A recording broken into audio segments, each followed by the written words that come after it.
Welcome. My name is Michael Van Soest. I am the author of Improve Self-Worth.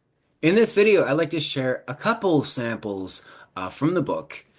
And before I get into especially this sample coming up from chapter 9, segment 5, I would just like to share that throughout the entire book, I do my best to approach self-worth in more of a holistic sense. And so I talk about self-worth through the mind, body, and spiritual aspects. Now, I realize that some people may not resonate a whole lot with these spirituality aspects, so I have kept it quite to a minimum throughout this book, but I do bring it up every so often. And this segment coming up here does talk a little bit more about these spiritual aspects. And so, without further ado, let's get into it. This is from chapter 9, segment 5, The Soul's Guidance. As we enter into this life, we are born as creations of the divine, imbued with everything we need to know to discover ourselves. We are given a soul, a consciousness that transcends the body, a part of us that is eternal and filled with truth. Spiritual teachings remind us of this timeless wisdom. As Paramahansa Yogananda expressed, you do not have a soul, you are a soul. You have a body. Our soul is not only the force that animates the body, but also a beacon of our own higher truth and intelligence. It exists beyond the limits of this earthly experience, carrying knowledge from countless lifetimes, if someone believes in countless lifetimes. As the Bhagavad Gita explains, the soul is neither born and nor does it die.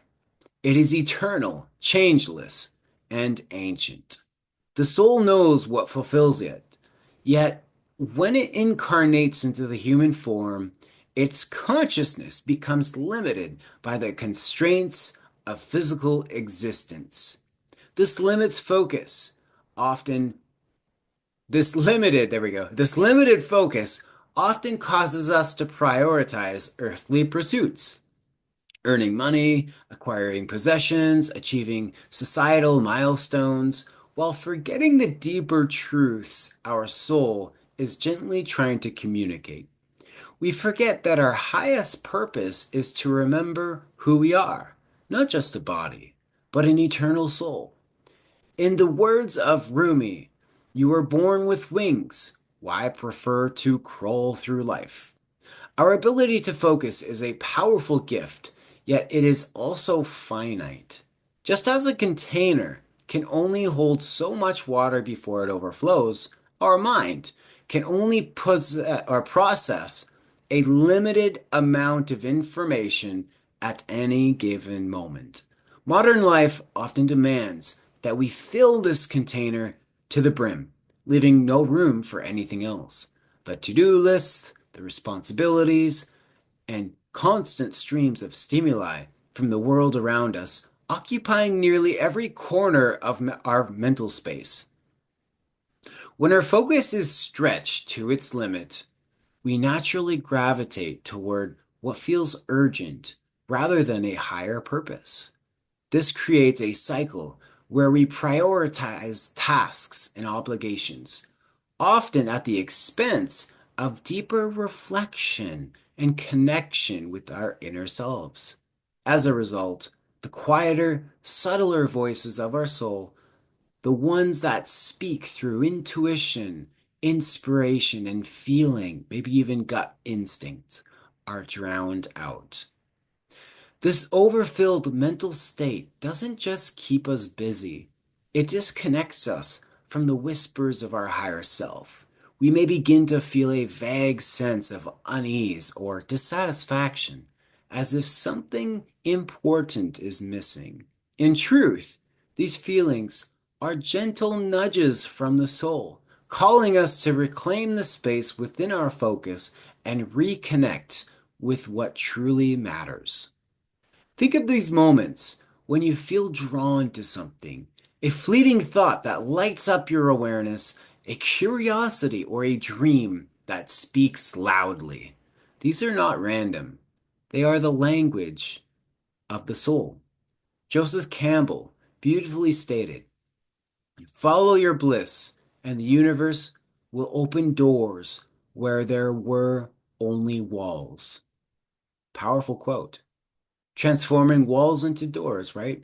When we ignore these whispers to focus on priorities that we've filled up with our life, often conditioned by societal or familial expectations, we lose touch with our inner truth. Our focus becomes maxed out, absorbed entirely by the demands of life. We may feel there's no time or space to explore these subtle nudges, and so we push them aside. Yet this neglect leaves us feeling trapped within the very lives we built.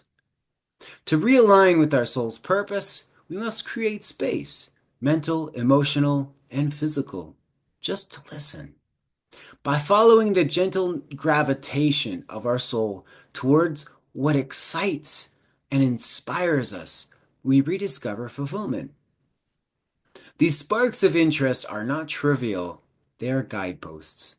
When you feel drawn to something, a new idea, a passion, or a dream, this is your soul saying, "This is the way."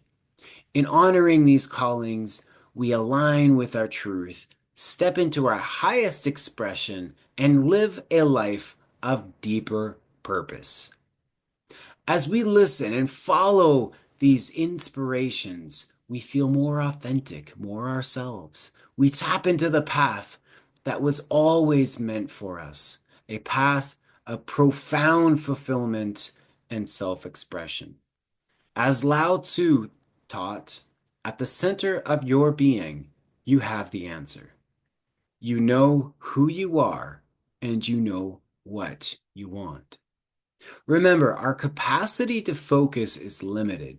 If our attention is perpetually consumed by external demands, we block the often quiet, small voice of the soul. By creating space to listen, to feel, to dream, to explore, we reinvigorate our sense of worth and purpose. Life becomes a beautiful dance of alignment where our external world reflects the truth of our inner being. This is now moving into Chapter 9, Segment 6, Parental Unintentional Overreach. Parents often unintentionally instill in us the belief that we lack what we need within ourselves. This isn't their fault either. At its core, this belief stems from the necessary dynamic of survival when a newborn enters the world. In those early stages of life, a child depends entirely on their caregivers for nourishment, protection, and guidance as they grow up to be an adult. It is a time when parents naturally take the role of authority to ensure their child grows, survives, and thrives. However, where things go astray is when this dynamic extends beyond survival into areas of self-discovery and inner trust. As children grow, their inner world filled with curiosity, dreams, and the subtle guidance of their souls begins to blossom. But instead of nurturing this innate connection, many parents, often unknowingly, teach their child to disregard it. They tell their children how to act, what to pursue, and who to become, insisting that their own experience of the world is the ultimate guide. "Listen to me," they say. "I know what's best for you." This isn't necessarily because parents wish to stifle their child's growth. More often than not, they themselves were never taught how to nurture the light of the soul. They too may have been conditioned to silence their dreams and follow paths dictated by others. This cycle of Survival-based thinking, focused on practicality and external validation, is passed down through generations. What parents may not realize is that their role extends far beyond teaching survival basics. While it is vital to ensure that a child is safe, healthy, and equipped to navigate the world, it is equally important to help the child connect with their soul's light, their unique essence, their purpose, their potential, their dreams, their inspiration, their excitements. The true role of a parent is not just to teach a child how to survive, but to guide them in bringing forth their soul's expression. This includes nurturing the child's capacity to think independently, to learn deeply, to communicate authentically, to dream vividly, and create fearlessly. Parents are meant to show their children how to channel these gifts into a life of fulfillment and purpose. Unfortunately, many parents unknowingly discourage this process. They might say, "Stop dreaming," or "You'll never make a living doing that." Their well meaning advice, rooted in their own fears and unfulfilled dreams, become a barrier for the child. What parents fail to see is that their guidance often reflects their own experiences, excitements, and struggles, not their child's unique path. A parent's soul's light is theirs alone, shaped by their own passions, lessons, and purpose. When parents impose their worldview on their child, they create confusion. The child begins to feel a disconnect between their inner knowing and the external messages they receive.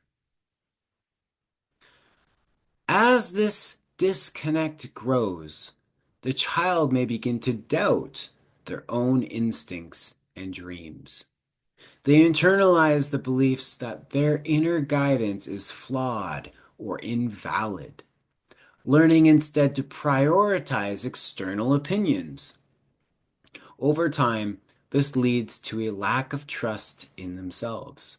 The child becomes hesitant to explore their passions, fearful of failure, or unsure of their worth. This disconnection from their soul's light leaves them feeling lost and unfulfilled, trapped in a cycle of seeking validation from others rather than from within. Breaking this cycle requires a profound shift in perspective. Parents must learn to honor their child's individuality and encourage them to listen to the whispers of their soul. As Jess Lair so eloquently states, children are not things to be molded, but are people to be unfolded. Parents must recognize that their child's path is uniquely their own, a journey guided by their inner light, not a reflection of the parent's past. When children are taught to trust their inner guidance, they grow into confident, self-fulfilled individuals.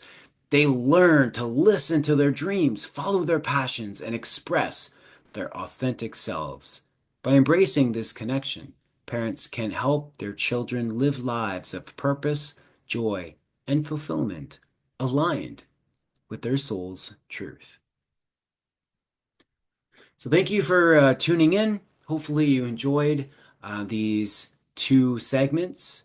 One thing I could say upon this is, we are all individually unique, and just by the mere idea, oh, there we go. Just by the mere idea that we all are born under a certain alignment of stars. Everyone could look at their astrology charts and see that their astrology is different. So we are all unique. And I could also say that, I once felt all of this. I once felt greatly disconnected to my soul, my passion, my purpose. And I was able to completely uncover everything. I was able to begin to shed away what didn't belong to me and really connect with that deeper soul's light. I was able to find my purpose, my joy, fulfillment, and I, of course, go quite into it and all throughout this book. So thanks again, and hopefully you decide to make a purchase. That definitely helps out. Oh, and by the way, if you would like to learn more about who I am, at the bottom of improveselfworth.com, there will be a video about the author video. It definitely gives you a lot of insight about who I am and why I wrote the book, and also my story. All right, thanks.